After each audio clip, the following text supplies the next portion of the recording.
से कहीं दूसरी पेटी में तो नहीं रह गए? बीवी जी, आप कहे तो सारे के सारे बक्से इस कमरे में ले आऊं? हाँ जल्दी ले आओ। और सुनो। हाँ हाँ बीवी जी। आप बोलिए बोलिए ना। जी वो लाजू से पूछना था कि माँ ने जो गहने दिए थे वो मुझे मिल नहीं रहे। नहीं मिले? अरे कैसे मिलेंगे, पहन जो रखे हैं तुमने। मैंने? कहाँ? मैं दिखा दूं, लेकिन कसम है तुम्हें मेरी, तो मुझे रोकोगी नहीं?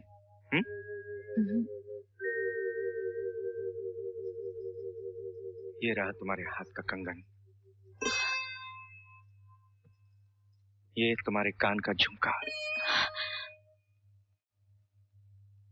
ये तुम्हारे माथे का टीका,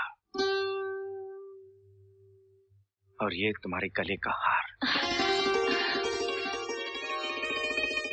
अपने आप को समेट तो लिया तुमने,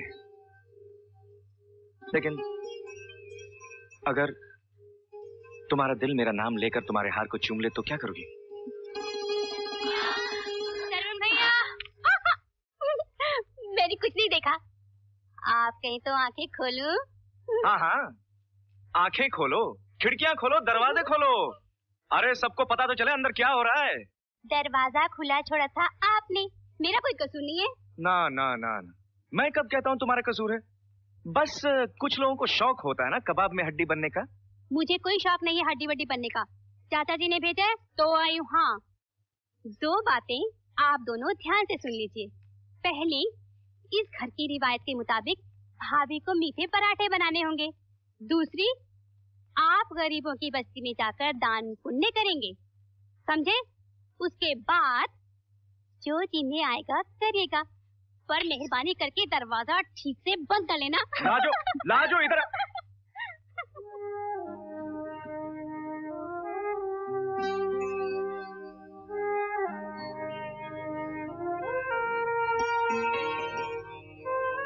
लाजो चली गई पारो।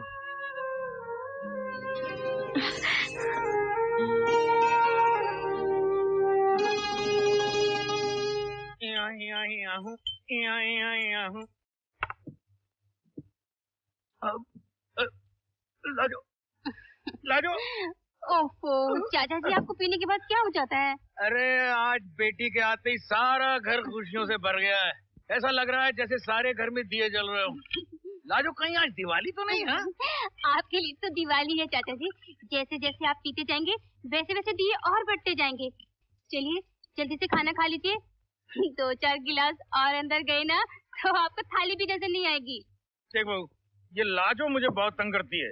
अब इसके लिए कोई बेकार सा भोंदू सा लड़का पकड़कर इसकी शादी कर देंगे। क्यों बहू, ठीक है? रहो ना। बिल्कुल ठीक है चाचा जी, पहले मेरी शादी कर देना, फिर अपनी शादी करवा लेना। अरे क्यों नहीं कर सकता? कौन सा बूढ़ा हो गया हूँ? 50 से 2-3 साल कम ही होऊंगा, ज्यादा नहीं। लाजो, लाजो। तब मैं आपको एक राय देती हूँ चाचा जी, सरवण भैया के बेटा हो जाने दीजिए। जब वो बड़ा हो जाएगा तो दादा पोता दोनों इकट्ठे शादी कर लेना। अरे कौन से बूढ़े हो जाएंगे आप, 70 से 2-3 साल ज्यादा ही होंगे, कम नहीं। चलिए उठिए, खाना खाइए। बहुत बकबक करने लगी है।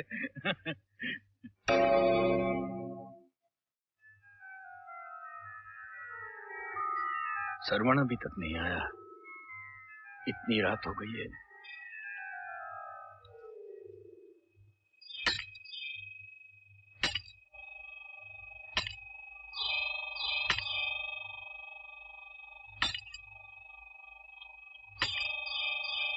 आज की रात पारो की जीत और तुम्हारी हार होगी।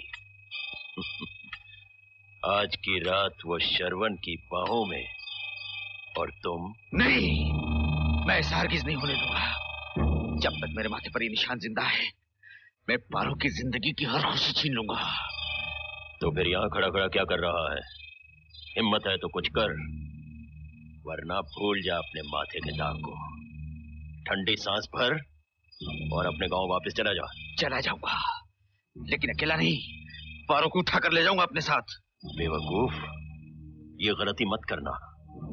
हवेली वाले तेरे टुकड़े टुकड़े कर देंगे। ऐसा तीर चला जिससे 2 शिकार एक साथ हो जाए। शरवण को खत्म कर दे। हाँ, पारो की मनहूस बेवा जिंदगी उसे खुद ब खुद तेरे पास आने के लिए मजबूर कर देगी।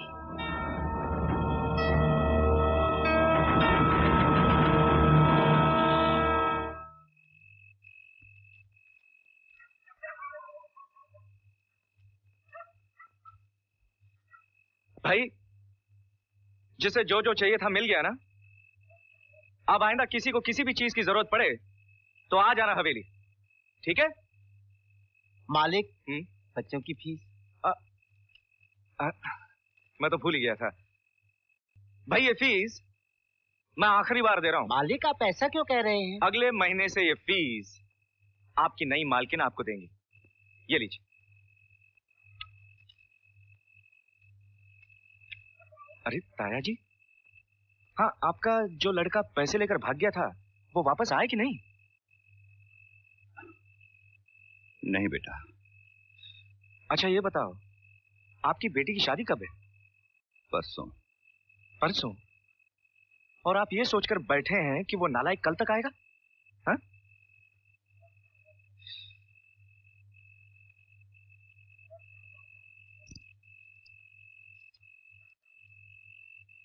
ये लीजिए ताया जी, और कुछ चाहिए तो मांग लेना। सुखी रह बेटा। अच्छा जी। अच्छा, संभल के बेटा, तेरी सारी बलाएं मुझ पे आ जाएं। भगवान करे तू 100 साल तक जिए।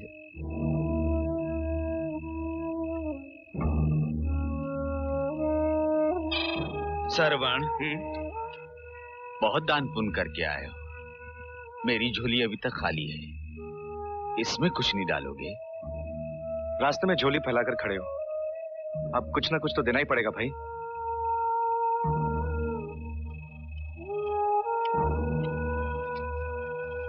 तुम्हारे हिस्से में इतने ही पैसे, और पैसों की जरूरत पड़े तो कल हवेली में आकर ले जाना। कल किसने देखा है सरवण?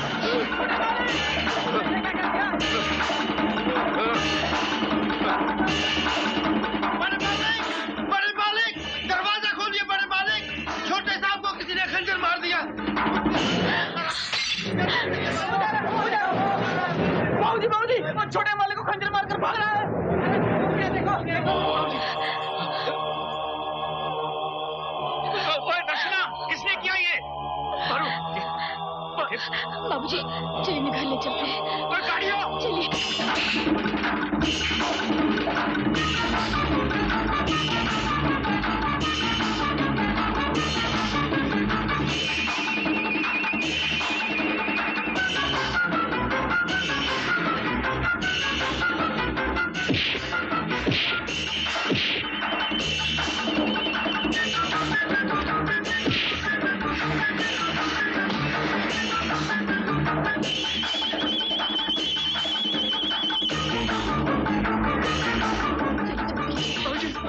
उठाइए नहीं, बाबूजी, उठाइए ना। क्या हो गया? क्या हो गया इन्हें? हाँ?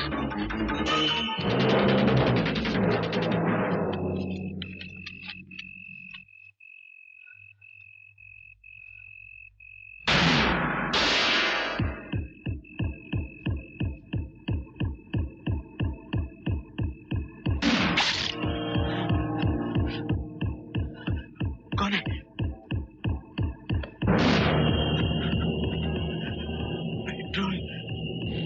पूरी बस्ती जाग रही थी, 2-3 आदमी भी उसके साथ थे।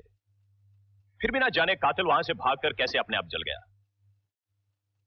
गजन सिंह जी, मैं सिर्फ यह जानना चाहता था कि कोई तो आदमी होगा जिसको आपके बेटे की मौत के बाद बहुत बड़ा फायदा होने वाला हो। किसी पे शक हो तो बताइए।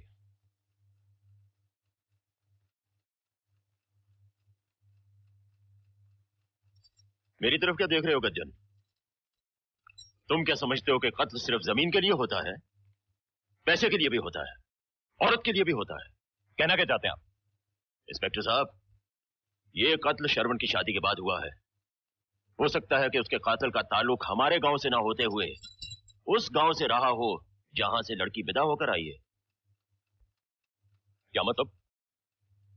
मतलब ये कि कातिल उस लड़की का कोई रिश्तेदार भी हो सकता है, कोई दुश्मन भी हो सकता है, दोस्त या फिर कोई चाहने वाला। बकवास बंद कर चौधरी, जबान खींच के हाथ में दे दूंगा अगर हमारी गांव की लड़की के बारे में ऐसा वैसा कहा तो।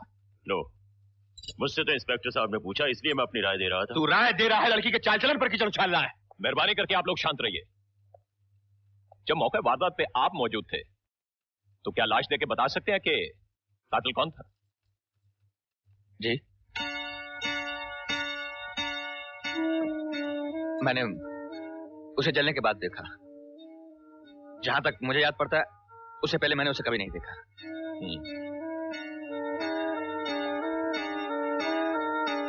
ठीक है गजन सिंह जी, कल सुबह आपको पुलिस स्टेशन आना पड़ेगा। मुझे आपके साथ अकेले में कुछ बातें करनी है।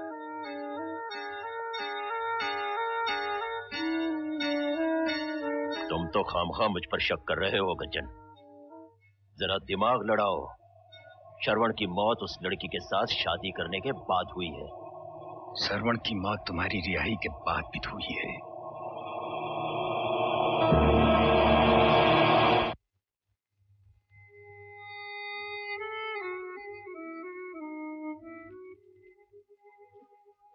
माँ, भाई साहब, मेरी बेटी की खोटी किस्मत ने आपके घर को आंसुओं में डुबो दिया। अब ये माँ अपनी बदनसीब बेटी को लेकर जा रही है। ऐसा मत सोचिए,